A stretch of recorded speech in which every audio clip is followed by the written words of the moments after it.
Hi everyone. ఎప్పుడు రెగ్యులర్‌గా sweet corn boil చేసుకొని అండ్ ఉప్పు, కారం వేసుకొని తినే బదులు ఇలా ఎప్పుడైనా ట్రై చేయండి. సూపర్ ఉంటది. ఈవినింగ్ టైమ్‌లో తింటే మస్తు అనిపిస్తది. ఎంతమంది నాలాగే స్వీట్ కార్న్‌ని ఉడకబెట్టకపోయినా తినేస్తారు డైరెక్ట్‌గా. లేతగా ఉంటే మస్తు ఉంటది టేస్ట్. సో, ఇంకా నేను 3 స్వీట్ కార్న్స్ తీసుకొని దాన్ని పొట్టు తీసేసి బాయిల్ చేసుకున్నా. ఇంకా నేను కట్ చేసేసా. వేడివేడిగా ఉండే. కొంచెం చల్లగైనాక కట్ చేసుకోవడం బెటర్.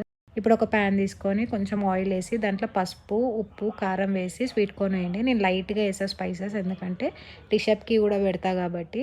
సో, నేను డిషప్‌కి పక్కకు తీసాక ఇంకొంచెం కారం, పసుపు, ఉప్పు వేసిన. ఇప్పుడు ఆ స్వీట్ కార్న్‌ని బౌల్‌లోకి తీసుకొని దాంట్లో ఫైన్‌గా చాప్ చేసుకున్న tomato, next onion, chaat masala, కొత్తిమీర, నిమ్మకాయ వేసి ఇక్కడ ఒక చిన్న టిప్ చెప్తా. దానివల్ల టేస్ట్ ఇంకా ఎన్హాన్స్ అవుతుంది. ట్రై చేయండి ఎప్పుడన్నా, సూపర్ ఉంటుంది. మనం కలిపే బౌల్లో దాని మీద ప్లేట్ అయినా సరే, సేమ్ సైజ్ ఇంకో బౌల్ అయినా సరే పెట్టి ఫుల్ షేక్ చేయండి. సూపర్ అయితే టేస్ట్ అప్పుడు. అంతే, ఇంకా సర్వ్ చేసుకొని తినడమే.